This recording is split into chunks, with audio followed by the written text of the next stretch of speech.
Hello, everybody. Welcome once again to Pass Pirate Pay, the movie discussion show. My name is Ken. I'm your host, alongside my co-host, Andy. Andy, how you doing today? I'm doing good. How are you, Ken? I'm doing pretty well myself. Today we're going to be doing something a little different. We're having a belated Mother's Day celebration here. A little special that we meant to do earlier. Yeah. But, life gets in the way sometimes. Yeah. And I'm sure our moms will be totally understanding of that, because Sure. that's who they are. So, yeah, we've decided in honor of Mother's Day, we're going to celebrate our moms. Mm-hmm. So, to that end, we each asked our mother to come up with a movie that they love that we hadn't seen, and that we can talk about on the show. So, the two movies we're doing, your mother has picked 1948's The Red Shoes. Right. And my mother picks 1963's Charade. My mom didn't pick The Red Shoes. Okay. I just knew that she would pick it. Well, that's good. So we're just doing it. No, that's good. Yeah. So I had known, like, my mother's other favorite movies are like Singing in the Rain and Gone with the Wind, and those are my mom's favorites too. Yeah, stuff that I've seen already and talked about, and it seemed like it was less interesting. So I asked her to dig a little deeper, and so Charade is what she came up with. So we'll talk about that today. Should be fun. So let's start chronologically. Let's as we always do. So we're going with your mom's pick first. Yeah, which was a long time ago, right? Long time 30s? ago. 1948. 1948, which is the year after my mother was born. Okay. So, The Red Shoes, directed by Michael Powell and Emmerich Pressburger. This movie is very, very well regarded. It is, yeah. And I hadn't really heard about it. I didn't really know too much about it, but a lot of really prominent movie people cite it as like a very key movie in the history of cinema. Mm-hmm. And yeah, it's very strange. You hear Scorsese talk about it, and Spielberg talk about it. They love it. They absolutely love it. So it's the story of a ballet, basically. The heavy of the story, the villain, is the director of this ballet. Mm-hmm. And he encounters these two young people separately at the same time. There's a young musician, a composer, and wannabe upcoming ballet dancer. Yeah. And they both become involved in his company and begin to flourish. And eventually the two fall in love with each other, and this violates the director's rule. No one may fall in love. Yeah. We see earlier in the film the previous prima ballerina of his ballet, when she announces that she's gotten engaged. His immediate response is, "Get out!" Like, she is just flung away. It's just like, doesn't matter that she is beloved and a wonderful dancer. It doesn't matter. She's fallen in love. She is no longer worthwhile, and she must be cast aside. Which allows that's how I run my bands. Oh, I like it. It's pretty good. Which allows our heroine, Vicky, to rise to prominence. And she does so by dancing a brand new ballet. The music for The Red Shoes is written by Krasser, and it all builds towards the centerpiece of the movie, which is probably about 15-minute long sequence where they're performing this ballet, the Red Shoes. Yeah, the big section in the middle, right? Yeah, in the middle of this movie. A very interesting thing in this movie is that almost all of the major roles are cast by people who are involved in ballet, like dancers and choreographers. Oh, I didn't know like that. Yeah. So these are actually ballet people. So the role of Vicky is played by, she's not, this is her first ever screen credit. So she's just a ballet dancer. And like all of the other people in the ballet, like the choreographer of all the dance sequences is played by just an actual ballet choreographer. Yeah, they look like they knew what they were doing. Yeah, for sure. Yeah. But it leads to some interesting stuff where it's just like some of the non-ballet related scenes in this movie are a little bit creaky to watch, like the acting. Yeah, I think that, is it just that, or is it everything before Marlon Brando? Yeah, there is some of that. But like, I don't know, for me, especially the character of the choreographer, like he is just big. He is doing everything just really huge, and like everything is dramatic and huge gestures and everything like that. And it's just like, wow, this for the first, I don't know, hour or so of this movie, I was like, man, this is a little tough. It's a little like I see what they're doing here, but it's a little tough to watch. It's like these interactions just feel really not authentic and not human. I thought the acting was really wooden. Yeah, very wooden. But then once the dancing starts, you get the idea as to why they decided to cast it this way. Right. Because like it would have been, I think it would have been worse the other way around. I 100% agree. Yeah, if they would have hired actors and made them do ballet. Yeah. Because like the dance stuff in this movie, like I'm not a ballet person. It's not a thing that I'm really interested in. But my God, man, the dance sequences in this movie, particularly the premiere sequence of the red shoes, is spellbinding. Just like absolutely amazing. I had the same feeling you did. I'm watching. I'm going, oh, this is just like one of those old timey, like the melodramatic. Yeah. What are we gonna do? Right. With the Pan American. Yep. Yeah. But you're right. But and it's not even just like they just filmed a ballet. Like they create movie magic, you know? Right. Like all through it. Yeah. They're using like I'm guessing is the most cutting edge stuff. It's like an absolute. It's just an absolute like Fantasia sequence of you know, like things are happening that could not possibly be happening in reality. Right. And it looks so beautiful. Everything is choreographed fantastically. I actually thought the look of this movie through the whole thing. Yeah. Every single frame looked like an oil painting. Yeah. It was a really beautiful looking movie. Yeah. The color palette that they use in every scenario, it looks great. You're absolutely right about that. It's a beautiful looking movie all the way around. I mean, just really good. But yeah, like the whole red shoes sequence, I mean, it goes through various like scene changes, and it all seems really effortless, and it's beautiful, and it's just like I was just a little totally trippy, really trippy. Some of that, like, and the story is based on a short story by Hans Christian Andersen, and it's about a woman who puts on these red shoes, and then they compel her to dance, and she is not able to take them off, and so she just continues to dance until she, like I guess dies or something from over dancing. By the end of the movie, I thought that was kind of cool. Yeah, because they were telling the story of the red shoes in a realistic way. Yeah, and then the fantasy red shoes was embedded within it. Right. Yep. It's really great. Yeah, so as you said, I guess, spoiler alert for this, whatever, 70, 80-year-old movie. But spoiler alert. Spoilers for The Red Shoes ahead. Skip to minute marker 10 minutes and 35 seconds or the next chapter. You have been warned. So after the director finds out that the two of them are in love, and he casts them both out, and so they go off and just are two young people in love. And the Craster is still composing, and he's doing other work, and he's got himself, he writes a symphony or something that's getting all his press. But all along, Vicky is just like, she loves to dance. That's her whole thing in life. And as much as she loves him, she wants to have this thing where she can both be in love with him and dance, even though the, stodgy ballet director does not want this to happen. Right. Right. So eventually the director is able to talk her into coming back and performing the Red Shoes again on the night when Craster's symphony is supposed to be opening in another city.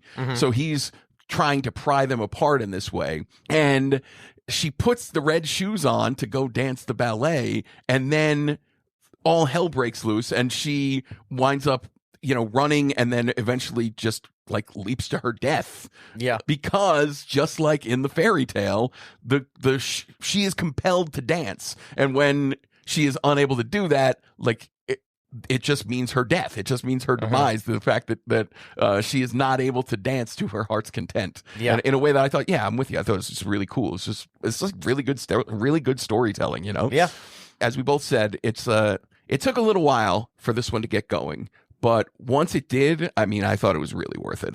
It's just a really good movie, and I can understand why people consider it to be so influential, because it definitely does not look like other movies from the 40s. No, and I'm guessing this is one of those movies where they were doing new camera stuff that we don't recognize because it was new. Yeah, because it's been all our lives people have been doing these Right, things. yeah. But yeah, back then. But I it's just recognize I saw a lot of things in there that were like that I saw other directors steal. Yeah. You know?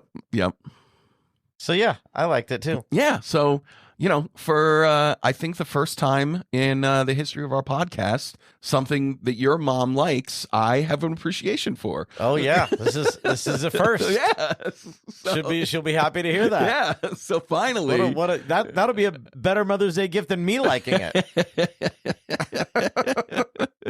All right, so what would you give the Red Shoes, Ken? Is it a pass, pirate, or pay? it's a pay for me. It's a pay for me too. Nice. Look at All that. right. Good for moms. You probably don't need to pay for it. It's very old. That is true. You can probably watch it on YouTube.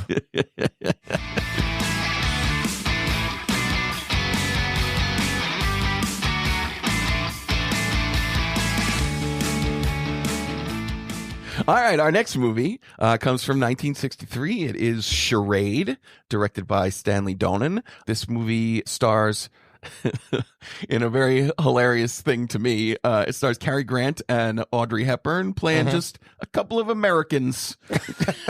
Are neither of them American? No. Oh, I didn't know that. These are two extraordinarily British people. I didn't know that. And they're just playing some Americans living abroad in France. With their Pan-American accents. But yeah, Audrey Hepburn plays a woman who, in the very beginning scene of the movie, her husband is thrown from a train and murdered. And she's on vacation without him in the Alps. And she meets Cary Grant, and he's very charming. And pretty old. He's pretty old. Yeah, he's. I would say he's probably in his 60s at this point. Yeah. And she's probably in like her early 30s. Okay. And there's a recurring thing in this movie Glad where to see that about movies hasn't changed. Yeah. There is a recurring bit in this movie where she is like throwing herself at him for the majority of the movie. Yeah. And he's, pushing off. Where it's just like, you're 60 years old and she's Audrey Hepburn. This is just, we're stretching. I mean, I know he's Cary Grant and, he's very dashing, but we're stretching credulity here just a little bit. It's the same exact thing happens in movies now, though. Yeah, absolutely. We find out that Audrey's husband has been murdered because of there's a large sum of money that he has stolen from some very unsavory characters. Right, and it's 63 what? 63. So it's 250 grand? $250,000. There's a question of where did Charlie, the husband, where did he put the money? And who has it? Everybody thinks they know who's got it. So there's these three creeps. They're played by George Kennedy, James Coburn, and some guy I don't know. I like those guys. Yeah, they're great. It's later discovered that they were all, along with Charles, they were in the war together, and they got some kind of like war prize that they've secured illegally, and now it's long enough away from the war that it's time to cash in. Except Charles is trying to keep the money for himself, so they knock him off, and then it's just a question of everybody's trying to find this money. So yeah, it's basically just it's just like a fun little caper movie, where and the thing is all shot on location in Paris. This is another movie that looks absolutely spectacular, I think. It uses Paris to really... In a different way. Yeah. Than the Red Shoes. Yeah, for sure. It just takes full advantage of on-location shooting. There's a hotel where every main character is staying. They have a room, and there's an elevator that's surrounded by this spiral staircase. So you can as characters are riding the elevator, other people are walking up and down this spiral staircase, and it's just really cool. It's just a really cool looking location. Yeah, I was just really into it. And there's a really it's like famous sequence when they're on this boat, just riding along the Seine, like under all these famous Parisian bridges, and it just looks really great. And in contrast to the last movie, this movie is just like good actors. Walter Matthau is also here. Oh yeah, doing like prime Walter Matthau shtick. Yeah. You know what I mean? Like he's just being crotchety Walter Matthau, like right in his bag, and it's really funny and good stuff. But yeah, these are just really fun and good actors, just like having a good time, and in a way that I just found thoroughly enjoyable. And the mystery of the movie is it's like an all-time Hitchcock MacGuffin thing where it's just like we're all after this money, but who really cares? The chase for the money is just an excuse to watch these people doing their stuff, right? And it's just it's just a really fun time. George Kennedy plays a bad guy with a hook for a hand, and they really play up that hook, and he is really going for it. Like he is like over the top, super menacing guy. Like he's like really just chewing up scenery. If anything, I found the tone of this movie to be like a little too aggressively jokey. Like I wish it had played it just a little bit more straight. But on the whole, it's just a good time. It's just like it's just a good time movie. It didn't have one of those like animated kooky 60s openers. Yeah. The opening title sequence. I love those. Yep. Henry Mancini did the score for the movie, and it's just like it sounds like a good time. It's just this movie's just fun. There's not really much to say about the plot machinations or anything. It's like it was kind of there were some holes. Yeah, but this you kind of like let it go. I just wasn't. I just didn't care. I just wasn't. One thing I really the biggest drawback for the movie, the MacGuffin is eventually discovered by Audrey's friend's little boy. Yeah. And this kid is the most annoying little kid actor I've ever seen in my entire life. Like every line of French dialogue, kid, right? Yeah, he's like, he's speaking English in this like ridiculous French accent, and like every line is he sounds so fake. He doesn't sound like a real person, a real child at any way in any time. I'm like, this kid, get him off my screen. But other than that, I was totally just swept away. I just really enjoyed it. I didn't even notice the kid. Yeah, he was bugging the hell out of me. But other than that, it's really cool. One thing I thought was cool about this movie is I wasn't expecting the twists and turns. Yeah.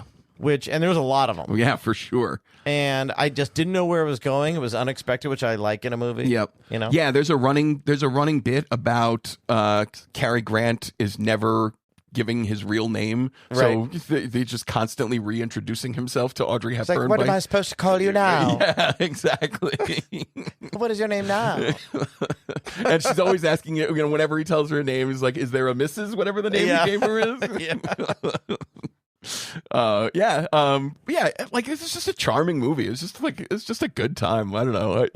I don't really have much to say about it. It's just a really enjoyable movie going experience. This is not a movie that's gonna change the world, but sometimes it's fun to just have a romp. You know what I mean? Yeah.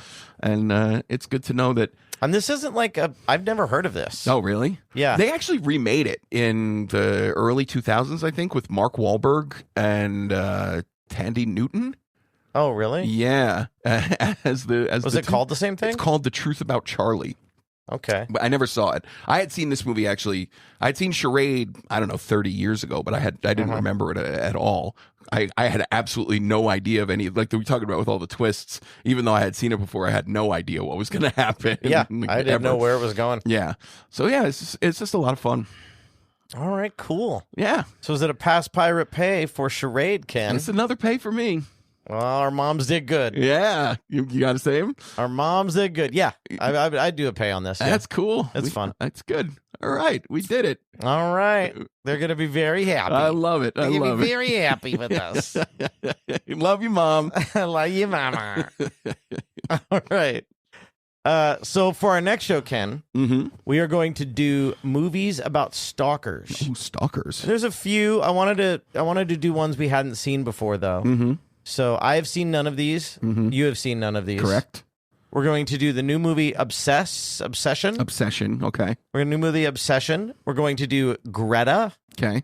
And we're going to do The Watcher. All right. Those are our three movies. They're all three relatively new. Okay. Yeah, I've never even heard of The Watcher. I remember Greta came out a couple years ago, but The Watcher, not familiar with it. And it's been on my list for a while. I haven't seen it, though. And Obsession, I mean, people are talking about it quite a bit. It is making some serious hay at the box office for a very cheaply made movie. So, yeah, I'm excited for that. Can't wait. All right, cool. See you then. See you next week or next time. Thanks for tuning in to Past Pirate Pay. This episode was produced by the one and only Andy Morris. If you haven't already, hit that subscribe button on your favorite podcast app.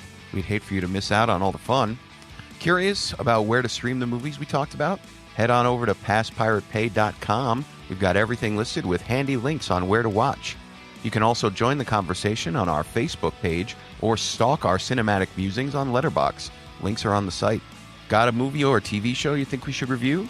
Fill out the contact form, or this is cool, you can even text us right through the episode player on our website's front page. Thanks again for hanging out with us. Until next time, keep watching, keep rating, and keep it past Pirate Pay.